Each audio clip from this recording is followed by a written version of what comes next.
खासकर भारतीय परंपरा में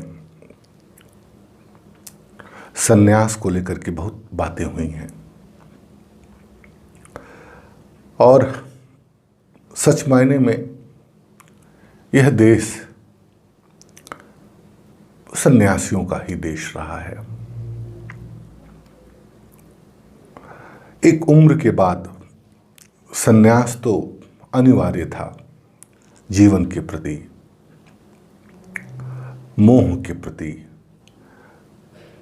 अपनी संपत्ति के प्रति, अपने लोभ के प्रति। जो कुछ भी अर्जित किया जा सकता है भौतिक जगत में, उनके साथ साथ मानसिक जगत की, मानसिक अवस्था की स्थिति को भी एक तरह से त्याग देने की जो स्थिति थी वो कभी भारत में थी और उसको संन्यास के नाम से जाना जाता था।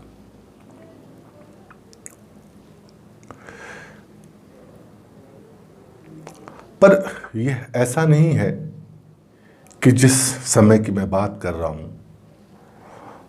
वह समय आज के समय से कुछ भिन्न था। टेक्नोलॉजी इस तरह की नहीं थी, जीवनचर्या इस तरह की नहीं थी, भोजन इत्यादि जो आज हम जिनका उपभोग कर रहे हैं वो इस तरह की नहीं थी। पर मानसिक जो दशा है वो कमोबेश जैसी आज हमारी है वैसी ही पहले भी थी।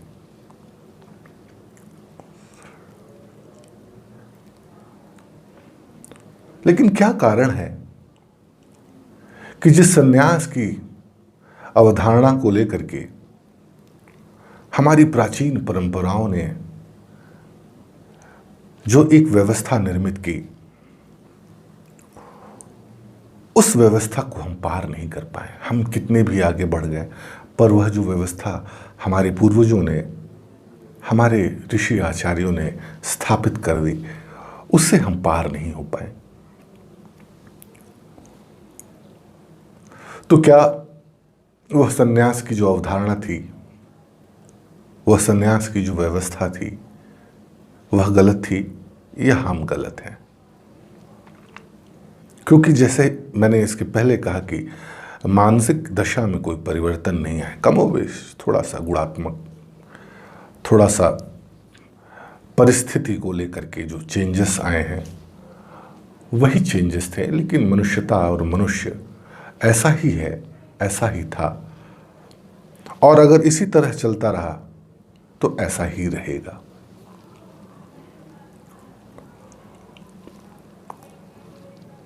संन्यास को लेकर के इधर मैं जब अपने परिचितों में, अपने मित्रों में कुछ बातों को ले आता हूं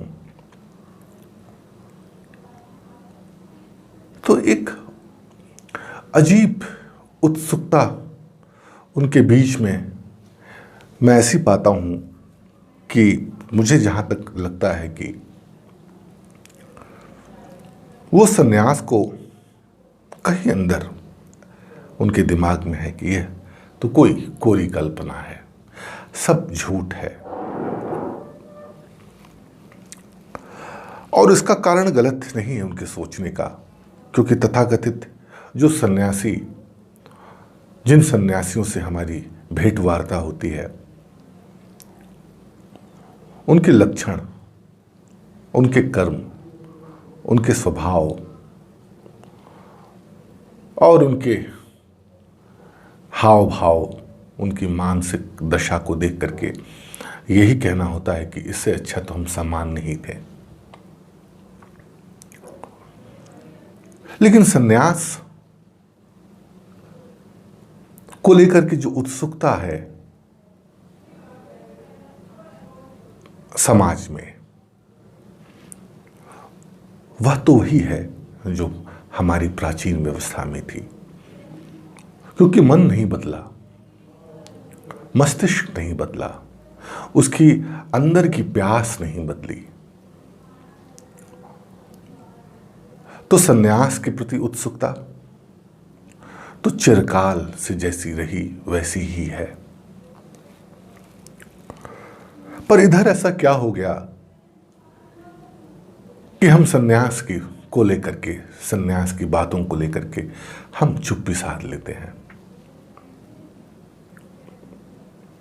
कहीं सन्यास की परिभाषा यह तो नहीं हो गई है कि जो सन्यासी है उसे दुख ही झेलना पड़ता है, जीवन का दुख झेलना पड़ता है, पैसे रुपए का दुख झेलना पड़ता है, जंगलों में रहना पड़ता है, खाने पीने का दुख झेलना पड़ता है। तो कहीं हमने मन में ये बातें कहीं बसा तो नहीं रखी हैं कि इस समय अगर हम सन्यास की तरफ आगे बढ़ते हैं तो इन सारी चीजों को त्यागना होगा। तो त्याग करके सन्यासी होने की जो अवधारणा हमने धीरे धीरे अपने मन में विकसित कर ली है, उसको थोड़ा समझना होगा। और एक लंबी परंपरा, मुझे तो ऐसा अनुभव में आता है कि इस जगत को सुंदरतम बनाने के लिए हमें सन्यासियों की एक लंबी परंपरा खड़ी करनी पड़ेगी दुनिया में।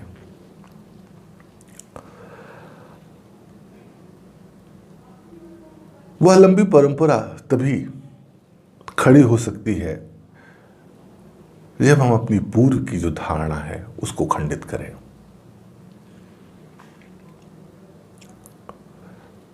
जो त्याग की धारणा है उसको ठीक से समझें।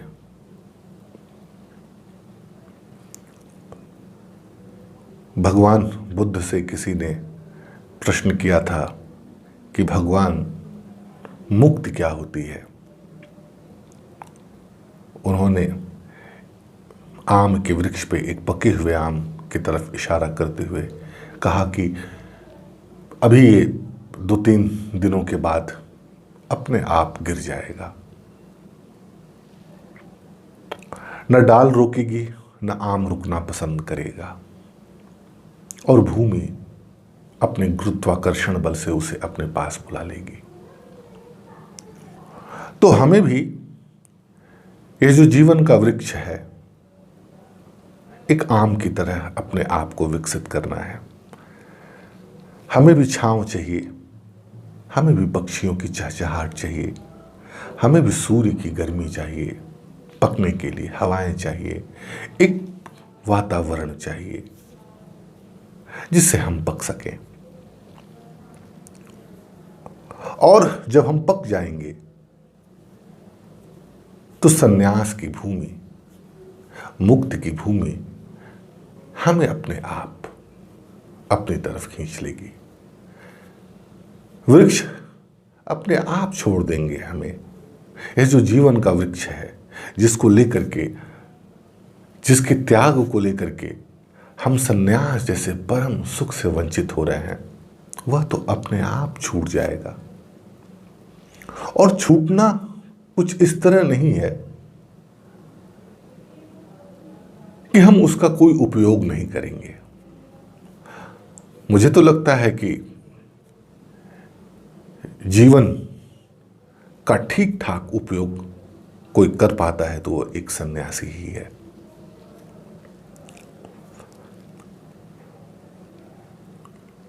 तो मित्रों, जो पूर्व की धारणाएं हैं सन्यास को लेकर के, वो शायद इसलिए विकसित हो गई कि हमने इस पर कभी चर्चा नहीं की।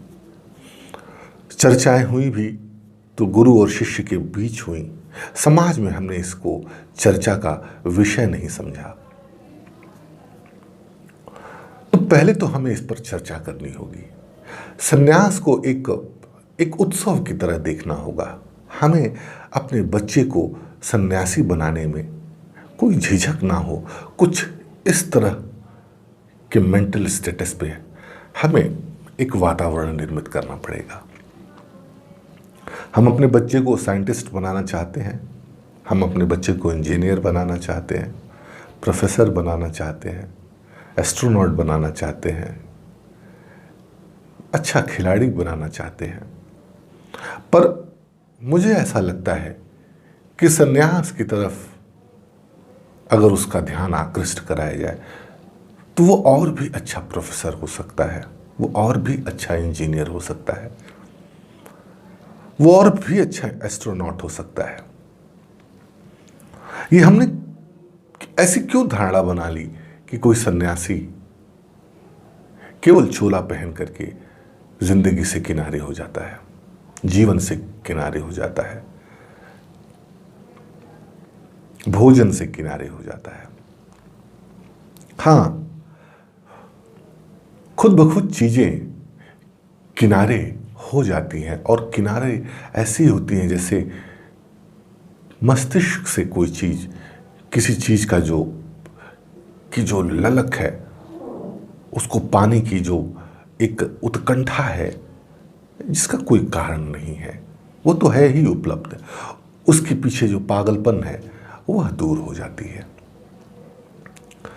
तो सन्यास का तो पहला अर्थ यही है।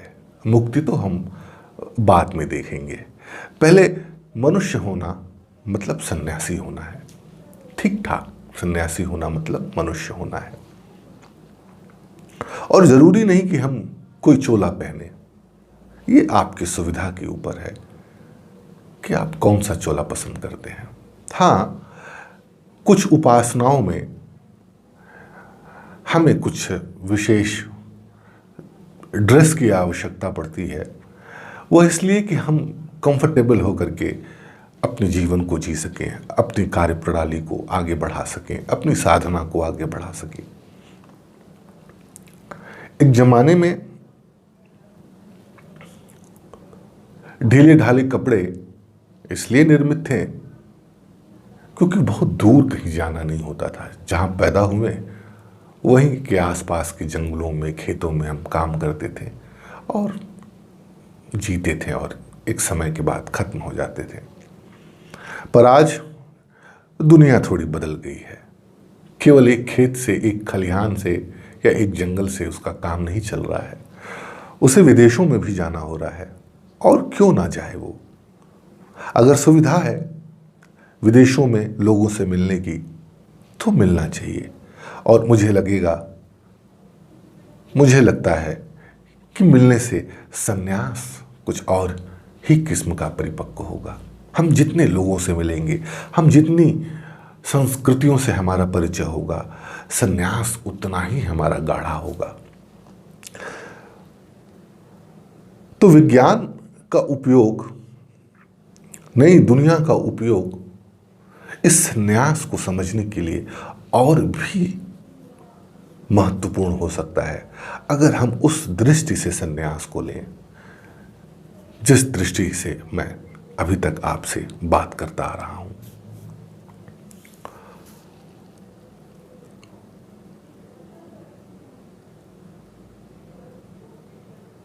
मनुष्यता और मनुष्यता की जो क्लास है, सन्यास की जो क्लास है, मुझे तो कभी कभी लगता है कि ये जितने भी चीज़ें दुनिया में, जितनी संस्कृतियाँ, जितनी धारणाएं, जितने किस्म के वृक्ष हैं, उन सबसे जितना भी आप मिल सकते हैं उतने ही दूसरे अर्थ में आप सन्यास को अपना गाढ़ा करते जाते हैं। एक समय था कि हम एक छोटे से कबीले में रहते थे, छोटी सी दुनिया थी हमारी, थोड़ी भाषा थी, थोड़े गीत थे, थोड़े गान थे, छोटे मोटे किस्म के वाद्य थे, कुछ संकेतों पर हमारी भाषा निर्मित थी। पर एक समय है कि आज दुनिया की समस्त भाषाएं हमारे सामने हैं। समस्त विचार, चाहे वो वैज्ञानिक हो, दार्शनिक हो अथवा लौकिक हो, सहज हो, गांव के हो, कबीले के हो, वो सब कुछ हमारे सामने उपस्थित है। तो इनको देखते हुए, इनको समझते हुए, टेक्नोलॉजी को यूज करते हुए हम अपने सन्यास की यात्रा को कैसे इनके बीच से और गाढ़ा करें, इस पर विचार करने की आवश्यकता है। और मैं तो कहता हूं कि घर घर को, हर एक घर को, दुनिया के हर एक कोने में इस संन्यास पर चर्चा होनी चाहिए, जिस संन्यास की तरफ मैं आप सभी को संकेत कर रहा हूं। तो मित्रों, मेरी बातें तो मेरे पास बहुत हैं इस विषय पर रखने की, पर ये YouTube की दुनिया में और वीडियो की दुनिया में कुछ सीमाएं भी समझ लेनी चाहिए। और सीमाएं भी इसलिए कि हमें लोगों से जुड़ना है। बहुत लंबी होगी तो हम एक बोरियत, एक बोर्डम खड़ा होता है। इसको समझते हुए हमारे और आपके विचार एक दूसरे से मिलते रहें, हम बातचीत करते रहें। इस संन्यास की बातचीत को हम और आगे बढ़ाएंगे। तब तक के लिए मैं आपसे विदा चाहता हूँ। सादर।